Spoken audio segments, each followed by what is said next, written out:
I feel like we're hearing more about PlayStation hardware than we are the software. Hopefully that'll change really soon because this ain't it. What's going on, everybody? It's your boy J Main back checking in with the people, back with another video. And today we got a huge rumor that just came out about a new PlayStation handheld. Now this is something that Tom Henderson is reporting on, and I always say take these rumors with a grain of salt, but I also always say Tom Henderson is somebody I feel like we could trust in the industry in terms of his rumors and speculation because he's right more than he's not. In fact, I can't remember the last time he was wrong about something that he reported on that he felt was coming. This is Tom Henderson reporting on a new PlayStation handheld, a PSP2, if you will, and it seems to be in line with a bunch of hardware that PlayStation has coming out. He's also reported on the PlayStation 5 Slim, quote unquote, with the detachable disk drive. He's also reported on a PS5 Pro that might be coming out at the end of next year, but he says that this Sony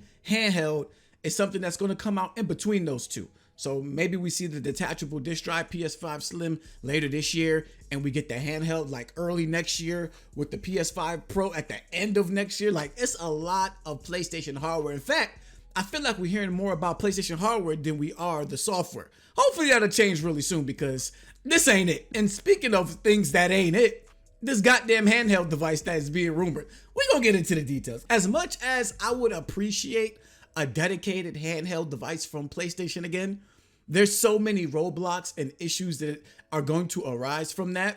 And this being the consolation prize or whatever you want to call it, I wouldn't take this. Like, I understand the roadblock. I'd rather you don't do it than to do this. So exclusive from Tom Henderson, Sony's next PlayStation handheld. Following days of speculation, Insider Gaming can report that there's a new PlayStation handheld in development, codenamed the Q Lite. The next PlayStation handheld is the next piece of Sony hardware that aims to be yet another piece of hardware that requires the PlayStation 5. So we got, of course, the PlayStation 5 itself, PlayStation VR 2, and then this handheld, of course, is looking like it's going to be requiring of the PS5.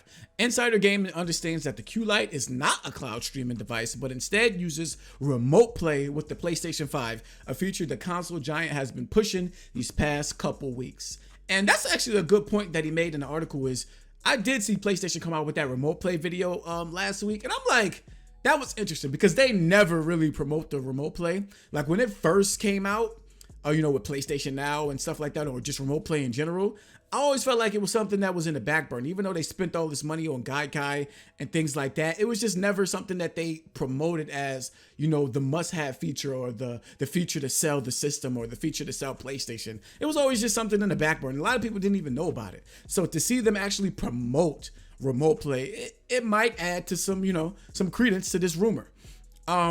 In addition to that, he says that this is a remote play device, not a cloud streaming device, which means, like he says, you're going to need the PlayStation 5 in order to even utilize this device. It is looking like it's going to be a paperweight if, you know, not being connected to the PlayStation 5. An issue. The fact that it's not cloud streaming, I think is dumb because the whole purpose of handheld gaming is to be able to go anywhere you want and play your games regardless of if you have the PlayStation 5 or if you don't. Like, just cloud streaming, connected to the internet, and stream the games that you own. The fact that it utilizes remote play, which means that you have to connect it to the PlayStation 5, and I've used remote play on my phone before, so it's not a problem of connecting it when you're far distances away from the PlayStation 5. It's just the fact that if this is going to be a true handheld device, like, those type of features should be included. It shouldn't be just limited to remote play. To be honest, it shouldn't be limited to streaming in general because I think streaming sucks, especially on handheld devices. Like, I've used it on my phone and I've used it at home. I've used it away. I think it sucks personally. If you ain't playing like a graphic novel or a turn-based game, the latency, the graphical fidelity hit, it's just terrible. To continue the article, sporting adaptive streaming up to 1080p and 60 FPS, the new device will require constant connectivity to the internet, which is obvious. If it's going to be a remote play device, if it's going to be a streaming device, you're going to need internet connection in order to utilize the thing. 1080p, 60 FPS, okay, handheld, that's in line with, you know, what you expect from a handheld. As for the console physical appearance, early prototypes show the console will look a lot like a PS5 controller, but with a massive 8-inch LCD screen in the center. So we've been seeing actually a lot of patents and information about PlayStation doing something with the PS5 controller with the LCD screen in the middle, or just a screen in general in the middle. I think they even started doing that with like the PS4. Maybe they were testing it out with that. So this doesn't shock me that this would be the design of it. Of course, it wouldn't look just like a controller. It would be much larger. Probably like the grips and the face buttons and the analogs will look like the PlayStation 5 controller, but then in the middle you would have the screen, kind of like a Steam Deck or a Switch or something like that. An LCD touchscreen, that's a shocker. Why not OLED? They put OLED screens in the VR. OLED screens are better than LCD in terms of like the vibrancy and the colors and all of that. Why not? I know maybe it's more expensive, but the OLED is better, especially when you're already going to be taking a hit with visuals if this is a streaming only device. The device supports adaptive triggers, haptic feedback, definitely great features to have in a handheld based on what we experienced with the controllers, and volume button, speakers, audio jack input, the basics. Insider Gaming understands that the Q Lite is in its QA phase and is scheduled to release before the PlayStation 5 Pro and after the detachable disk drive PS5. As previously mentioned by the industry insider Jeff Grubb, Sony is planning to announce its second phase of the PS5, which was in reference to its future game slate. Ironically, though, this second phase is very much true for Sony's hardware offerings with the new detachable disk drive PS5, Project Nomad, which is the wireless earphones. I don't know if you guys heard about those. They're making those. Project Voyager, a wireless headset, the Q Lite, which is the handheld, all scheduled to release within a very short period. It's understood that the PlayStation 5 Pro is aiming for a holiday 2024 release. So whenever the next PlayStation showcase will be, it's seemingly going to be a big one. So he's thinking that maybe we get all of these announcements of hardware at the next showcase event. If they come with more hardware at this next showcase than games and gameplay, I swear to God, it's going to be up for PlayStation on Twitter.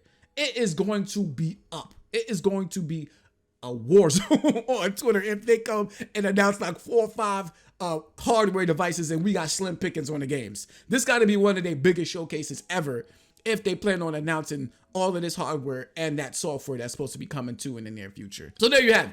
That's the rumor and speculation about what we getting for the PlayStation handheld.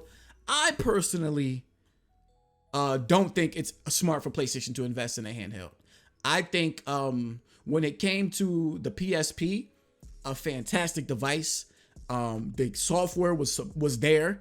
It might not have been supported as much as they probably would have liked because the PSP did go on to sell like 80 million units, but the software was around like 350 million or something like that, which the attach rate, if you kind of do the math, is around maybe 3 or 4 pieces of software per hardware. And when you translate that to today, that's actually not good. So maybe it will be better these days because it's more of a digital presence.